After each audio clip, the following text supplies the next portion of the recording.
Maharashtra NDA में घमासान मचा हुआ है। 2 महीने पहले ही एनडीए में शामिल 3 प्रमुख पार्टियां बीजेपी, एनसीपी और शिवसेना ने मिलकर चुनाव लड़ा था। महाराष्ट्र के इतिहास में सबसे बड़ी जीत हासिल की थी। 3 बड़े और 4 छोटे दलों के साथ मिलकर बने इस गठबंधन को महाराष्ट्र की 288 में से 235 सीटों पर जीत मिली थी, जबकि मुख्य विपक्षी गठबंधन महाविकास अघाड़ी सिर्फ 48 सीट ही जीत पाया था। लेकिन सत्ता को लेकर बीजेपी, शिवसेना और एनसीपी में जबरदस्त टकराव दिखाई दे रहा है। बीजेपी सहयोगी दलों को अब किनारे लगाने की कोशिश कर रही है, तो सहयोगी दल बीजेपी के रवैये से परेशान दिख रहे हैं। चाहे एकनाथ शिंदे हो या फिर अजीत पवार, हर कोई बीजेपी के दबाव में दिखाई दे रहा है, जिसके चलते नाराजगी बढ़ती जा रही है। विधायकों के बयान भी इस नाराजगी को दिखा रहे हैं और अब तो तीनों ही दलों की तरफ से बयान आ रहे हैं कि वो अकेले चुनाव लड़ने की तैयारी में हैं। और इसके बाद पीएम मोदी अचानक महाराष्ट्र पहुंच गए। तो क्या संदेश दिया प्रधानमंत्री ने सहयोगी दलों को और क्या बोले वो विधायकों से, आज हम इसी को लेकर अपनी स्पेशल रिपोर्ट में करेंगे बात। नमस्कार, आपके साथ मैं देवोश्री भट्टाचार्य गोस्वामी। महाराष्ट्र में इस समय एनडीए, जो राज्य में महायुति गठबंधन के रूप में काम कर रहा है, उसमें घमासान मचा हुआ है। कभी एकनाथ शिंदे के रूठने की खबर आती है तो कभी अजीत पवार के रूठने की।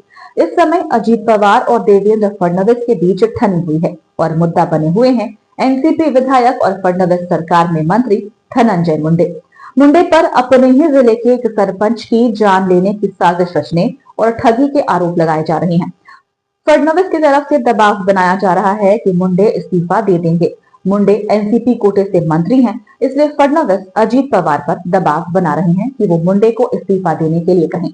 लेकिन अजीत पवार अपने विधायक के समर्थन में दिखाई दे रहे हैं, जिस कारण से दोनों ही दलों के बीच टकराव बढ़ता दिखाई दे रहा है। इसके अलावा एक और मामला निकाय चुनावों को लेकर है।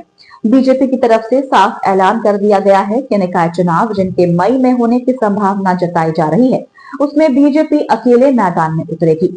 जिन निकायों में चुनाव होने हैं उसमें मुंबई भी शामिल है। बीएमसी में आज तक बीजेपी कभी भी सत्ता में अपने दम पर नहीं आ पाई है, एक सहयोगी की भूमिका में ही रही है।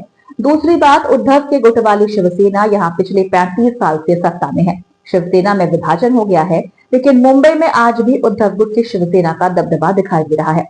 तो शिंदे की शिवसेना यहाँ बहुत ज्यादा मजबूत नहीं है, लेकिन वो उद्धव की शिवसेना को नुकसान जरूर पहुंचा सकती है।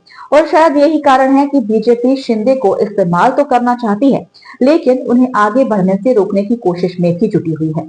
बीजेपी की तरफ से साफ कर दिया गया है कि बीएमसी चुनाव वो अकेले लड़ेगी, जबकि इससे पहले शिंदे दावा कर रहे थे कि निकाय चुनाव वो महायुति के साथ लड़ेंगे। लेकिन फडणवीस ने साफ कर दिया है कि गठबंधन लोकसभा और विधानसभा चुनाव के लिए था और किसी चुनाव के लिए नहीं।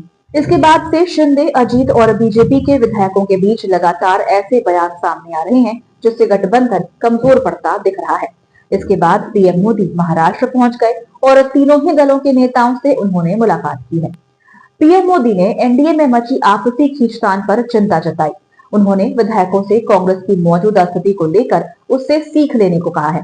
कांग्रेस एक समय पूरे देश में सबसे ज्यादा मजबूत थी, लेकिन आपसी लड़ाई के चलते आज वो कमजोर हो गई है। प्रधानमंत्री ने सभी विधायकों से कहा कि सत्ताधारी दलों में कोई मतभेद नहीं होना चाहिए, उन्हें आम लोगों के लिए काम करने की जरूरत है।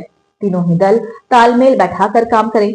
मोदी ने विधायकों से कहा कि वे आम आदमी के निरंतर संपर्क में रहें, वे यह सुनिश्चित करें कि हर व्यक्ति की समस्याओं का समाधान हो। इसके साथ ही विधायकों से कहा कि वो बिना किसी घमंड के आम लोगों की तरह व्यवहार करें। वे ये भी तय करें कि केंद्र और राज्य सरकार की कल्याणकारी योजनाएं आम लोगों तक पहुंचे। पीएम मोदी ने कांग्रेस की वर्तमान स्थिति का हवाला देते हुए कहा कि इस बात से सबक लिया जाना चाहिए कि पार्टी ऐसी स्थिति में कैसे पहुंच गई।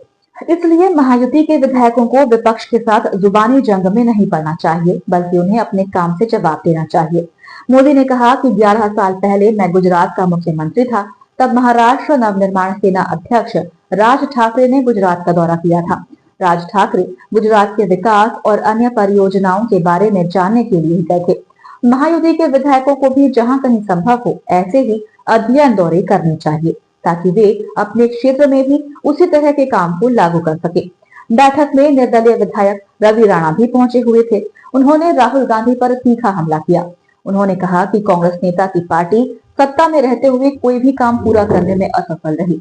राहुल गांधी सत्ता में रहते हुए जो काम नहीं कर सके वो अब पीएम मोदी कर रहे हैं। इसलिए ये समय राहुल गांधी के लिए बोलने का नहीं बल्कि पीएम मोदी के लिए काम करने का है। दरअसल राहुल गांधी ने हाल ही में कहा था कि उनकी पार्टी और अन्य विपक्षी दल सिर्फ बीजेपी से नहीं बल्कि पूरे भारतीय राज्य से लड़ रहे हैं।